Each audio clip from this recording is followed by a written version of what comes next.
வணக்கம் நேயர்களே. மூட்டு தேய்மானம் ஆர் முழங்கால் மூட்டு தேய்மானம் நீ பெயின்ங்கிறது ரொம்ப காமன் ப்ராப்ளம். இது இருக்கும்போது இதோட வாக்கிங் போகலாமா போகக்கூடாதா அப்படிங்கிறது ஒரு காமனான கேள்வி. முட்டி வலி அதிகரிக்குமா, மூட்டு தேய்மானம் ஜாஸ்தி ஆகிடுமா அப்படிங்கிறது இந்த மூட்டு வலி இருக்கவங்களுக்கு நிறைய பேருக்கு இருக்கிற ஒரு கேள்வி. நான் doctor Arun Kannan, orthopaedic surgeon from Apollo hospital Chennai and Jayam ortho care Kodambakkam. இந்த வீடியோவில் ஸ்பெசிஃபிக்காக இந்த கொஸ்டினை தான் அட்ரஸ் பண்ண போகிறோம். மூட்டு வலி இருக்கவங்க நடக்கலாமா கூடாதா?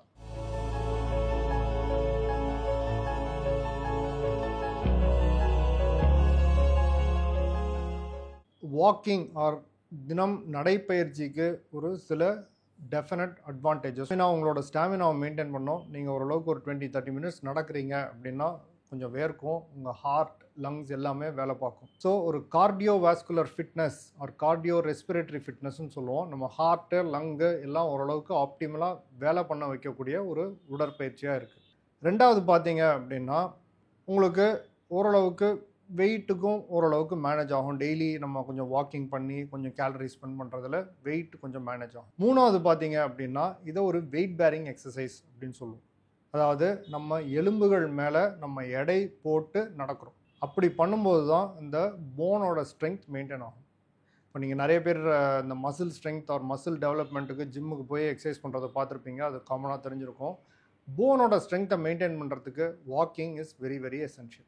நார்மல் ஹியூமன் பீயிங்க்கு ஒரு டெய்லி ஃபீல் குட்டுக்கு வாக்கிங் நல்லா இருக்கும். இதெல்லாம் வாக்கிங்கோட டெஃபினட்டிவ் அட்வான்டேஜஸ். ஸோ வாக்கிங்கே பண்ணாமல் இருக்கிறதுங்கிறது it is almost impossible for most people.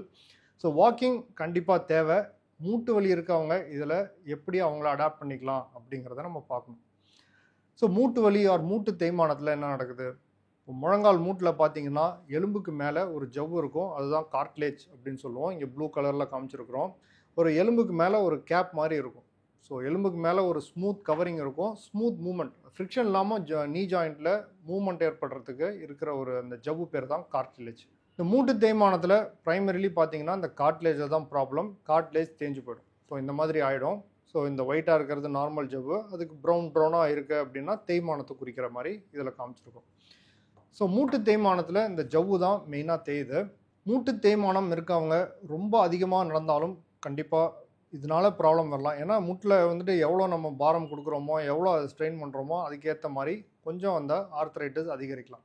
But walking is very essential. நீ ஹெல்த்துக்கும் சரி, நம்ம ஓவரால் ஹெல்த்துக்கும் சரி வாக்கிங்கும் எசென்ஷியல். ஸோ ஒரு மிடில் கிரவுண்டுக்கு நம்ம வந்தாகணும். இப்போ மூட்டு தேய்மானம் இருக்கவங்களுக்கு பார்த்தீங்க அப்படின்னா சில ஆக்டிவிட்டீஸ் அவாய்ட் பண்ணுங்க அப்படின்னு சொல்லுவோம். ஏன்னா சில ஆக்டிவிட்டீஸில் பார்த்தீங்க அப்படின்னா முட்டியில் இருக்கிற ஸ்ட்ரெயின் ரொம்ப ஜாஸ்தி. இதில் பார்த்தீங்கன்னா கீழே உட்காந்து எந்திரிக்கிறது, அதாவது இப்போ இந்தியன் டாய்லெட்டில் எஸ்பெஷலி உட்காந்து எந்திரிக்கும் போது நம்ம பாடி வெயிட் மாதிரி ஒரு 5 times வெயிட் வந்துட்டு முட்டி வழியாக போகும் அப்படிங்கிறது நிறைய ரிசர்ச் பண்ணி நல்லா ப்ரூவன் ஒரு மெக்கானிசம். அதே மாதிரி இப்போ மாடிப்படி ஏறுறீங்க அப்படின்னா ஒரு 3 to 4 times வெயிட் நம்ம முட்டி வழியாக போகும். நம்ம 60 கிலோ இருக்கிறோம் அப்படின்னா படி ஏறும்போது முட்டி மேலே கிட்டத்தட்ட 150லேருந்து 180 கிலோ பாரம் வரைக்கும் வரும். இதுலேயே பார்த்தீங்க அப்படின்னா வாக்கிங் ஓரளவுக்கு low strain activity. 1.5 to 2 times body weight தான் ஜென்ரலாக இந்த முட்டி மேலே வரும். 60 கிலோ இருக்கிறோன்னா 100 கிலோ பாரம் தான் வரும். ஸோ கம்பேர் டு கீழே உட்காந்து எழுந்திரிக்கிறது, மாடிப்படி ஏறுறது, இதை கம்பேர் பண்ணிங்க அப்படின்னா வாக்கிங் வந்துட்டு ஓரளவுக்கு முட்டிக்கு உகந்த ஆக்டிவிட்டி. மாடிப்படி ஏறுற மாதிரி தான் ஹைக்கிங்கும். இப்போ மலையில் ஏறுறது அந்த மாதிரி ஆக்டிவிட்டீஸும் முட்டி மேலே நிறைய பாரத்தை போடும். ஸோ அதையும் அவாய்ட் பண்ணிடணும். ஸோ அவாய்ட் பண்ண வேண்டியது அப்படின்னு பார்த்தீங்கன்னா கீழே உட்காந்து எழுந்திரிக்கிறது, மாடிப்படி ஏறுறது, ஒரு ஸ்லோப்பில் வந்துட்டு மேலே ஏறி இறங்குறது, இதெல்லாம் அவாய்ட் பண்ணணும். வாக்கிங் வந்துட்டு not to be totally avoided. ஏன்னா வாக்கிங்கோட ஹெல்த் பெனிஃபிட்ஸ் அதிகம். ஸோ எவ்வளோ நேரம் நடக்கலாம் அப்படிங்கிறது ஒரு அடுத்த கேள்வி நிறைய பேருக்கு இருக்கும். ஆன் அன் ஆவரேஜ் பார்த்தீங்கன்னா ஒரு ஹெல்தி ஹியூமன் பீயிங்க்கு ரெக்கமெண்டட் என்ன ஏஜாக இருந்தாலும் 20 minutes வாக்கிங் பர் டே ஒரு average recommendation. 20 minutes walking per day 5 days a week walking பண்ணால் ஓரளவுக்கு நம்ம கார்டியோ ரெஸ்பிரேட்டரி ஃபிட்னஸ் மெயின்டைன் பண்ணலாம். ஸோ 20 minutesங்கிறது ஓரளவுக்கு ஆவரேஜ். ஸோ 20 minutes வாக்கிங் பண்ணுறீங்க அப்படின்னா நல்லது. இப்போ மூட்டு தேய்மானத்தில் பார்த்தீங்கன்னா ஸ்டேஜ் வைஸ் தான் இன்க்ரீஸ் ஆகும். இப்போ இனிஷியல் ஸ்டேஜஸில் வாக்கிங்கில் பெயினே இருக்காது. அவங்கெல்லாம் 20 minutes நடக்கலாம். இவங்களுக்கெல்லாம் ஜென்ரலாக பார்த்தீங்கன்னா கீழே உட்காந்து எந்திரிக்கும் போது பெயின் இருக்கலாம், மாடிப்படி ஏறும்போது பெயின் இருக்கலாம். ஏன்னா அதெல்லாம் நான் முன்னாடி சொன்ன மாதிரி ஹை ஸ்ட்ரெயின் ஆக்டிவிட்டீஸ். வாக்கிங் அந்தளவுக்கு ஸ்ட்ரெயின் கிடையாது. ஸோ அர்லி ஸ்டேஜஸில் இருக்கவங்க நடையில் வந்துட்டு வலி இல்லை, படி ஏறும்போது தான் வலி இருக்குது, இல்லை கீழே உட்காந்து எழுந்திருக்கும் போது தான் வலி இருக்குன்னா இவங்கெல்லாம் ஜென்ரலாக ஒரு 20 மினிட்ஸ் வரைக்கும் கம்ஃபர்டபுளாக வாக்கிங் பண்ணலாம். இவங்களில் எதுவும் பிரச்சனை கிடையாது. இன்னொரு கொஞ்சம் ஸ்டேஜ் ஜாஸ்தி ஆகிடுச்சுன்னா வாக்கிங்லேயும் பெயின் வரும். ஸோ அந்த ஸ்டேஜ் வரும்போது நம்ம எவ்வளோ நடக்கிறோங்கிறது ஓரளவுக்கு நம்ம கணிச்சு ஜுடிஷியஸ் அப்படின்னு சொல்லுவோம். அதாவது நம்ம கணிச்சு ஓரளவுக்கு ஒரு மிடில் கிரவுண்டில் நடக்கணும்.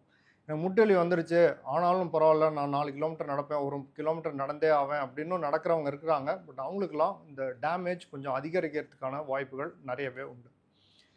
பெயின் வந்து ஒரு ப்ரொடெக்டிவ் சென்சேஷன் அப்படின்னு சொல்லுவோம். அதாவது நம்ம பாடி பார்ட்டில் எதுவும் டேமேஜ் இருக்குது அப்படின்னா நம்ம பாடி நமக்கு அதை வந்துட்டு பெயின் வழியாக தான் தெரிவிக்குது. பெயின் வந்துட்டு ஒரு ப்ரொடெக்டிவ் சென்சேஷன். ஏதாவது ஒரு டிஷ்யூவில் டேமேஜ் ஆச்சுன்னா அது பெயினாக வெளியில் தெரியுது. இப்போ நம்ம 20 நிமிஷம் நடக்கும்போது வலி வந்துடுது அப்படின்னா ஒரு 15 நிமிஷம் நடக்கிறது தான் பெட்டர்.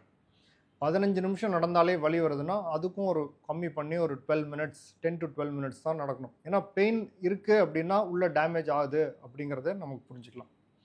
ஸோ நடையில் பெயின் இல்லாதவங்க, முட்டு வலி இருக்கிறவங்க, தே கேன் வாக் 20 மினிட்ஸ் அ டே. முட்டி பெயின் இருக்குது நடக்கும்போதுன்னா எவ்வளோ நடந்தால் முட்டு வலி வருதோ அதை விட கொஞ்சம் கம்மியாக நடக்கிறது தான் லாங் ரனுக்கு பெட்டர். ஏன்னா தேய்மானம் அதிகரிக்கும்.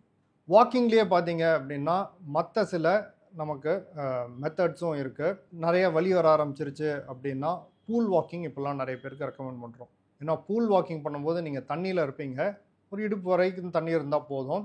ஸோ அந்த காலோட வெயிட்டை கம்மி பண்ணணும். இது பேர் பாயன்சி அப்படின்னு சொல்லுவோம். எதை விட நம்ம வந்துட்டு தண்ணிக்குள்ளே போட்டால் நமக்கு தெரியும் கொஞ்சம் மிதக்கும். ஏன்னா அதோட வெயிட் கம்மியாகிடும்.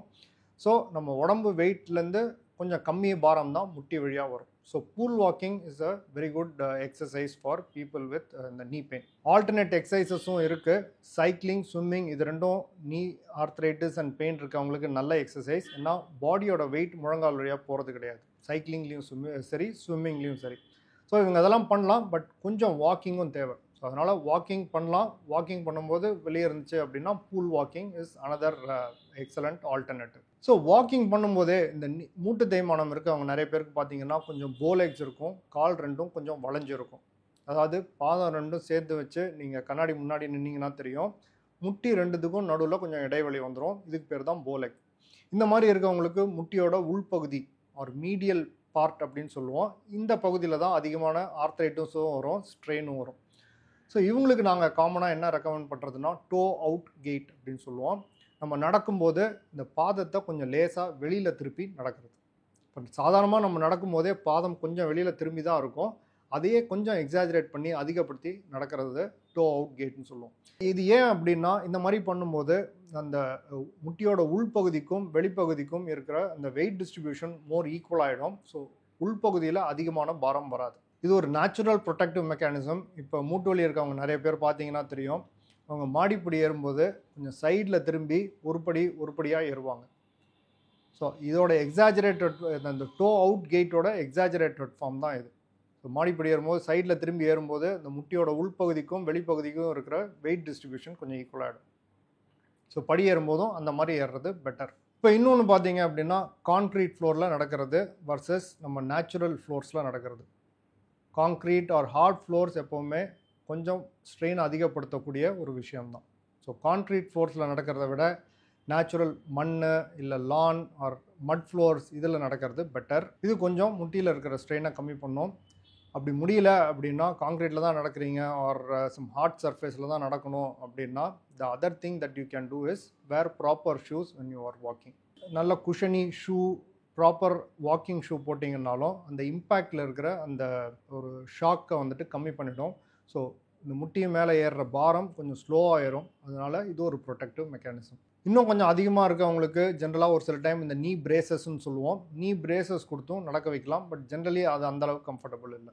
ஸோ இந்த நட்ஷல் பார்த்தோம் அப்படின்னா மூட்டு தேய்மானம் ஆர் நீ ஆர்த்ரைட்டிஸ் இருக்கவங்களுக்கு எக்ஸசைஸ் அவசியம் தேவை. அதில் கொஞ்சம் வாக்கிங் கண்டிப்பாக இருக்கணும். பாக்கி வந்துட்டு can be manage through cycling and swimming. அந்த கொஞ்சம் வாக்கிங்கும் டைம் எவ்வளோங்கிறத நம்ம டிசைட் பண்ணிக்கணும். நடக்கிறப்போ வலி இல்லை அப்படின்னா 20 minutes is a general guideline. நடக்கும்போது வலி இருந்ததுன்னா எவ்வளோ நடந்தால் வலி வருதோ அதை விட கொஞ்சம் கம்மியாக நடக்கிறது நல்லது. நடக்கும்போது பாதத்தை கொஞ்சம் வெளியில் திருப்பி டோ அவுட் பண்ணி நடக்கிறது பெட்டர். அது தாண்டியும் இருக்குது அப்படின்னா pool walking is an excellent alternative. Plus நம்ம நடக்கிற விதத்தில் நம்ம ஷூஸ் ஆர் நல்ல செப்பல்ஸ் போட்டு நடக்கிறது ரொம்ப அவசியம். நான் டாக்டர் அருண் கண்ணன். இந்த வீடியோவில் உங்களுக்கு மூட்டு தேய்மானத்தில் நடையை எப்படி நம்ம மாற்றிக்கலாம் அப்படிங்கிறத பற்றி சொல்லியிருக்கிறேன். இதை பற்றி ஃபர்தர் டவுட்ஸ் இருந்தது ஆர் வேறு ஏதாவது உங்களுக்கு இதை பற்றி டிஸ்கஸ் பண்ணணுன்னா கமெண்ட் செக்ஷனில் போடுங்க, கண்டிப்பாக அட்ரஸ் பண்ணுறோம்.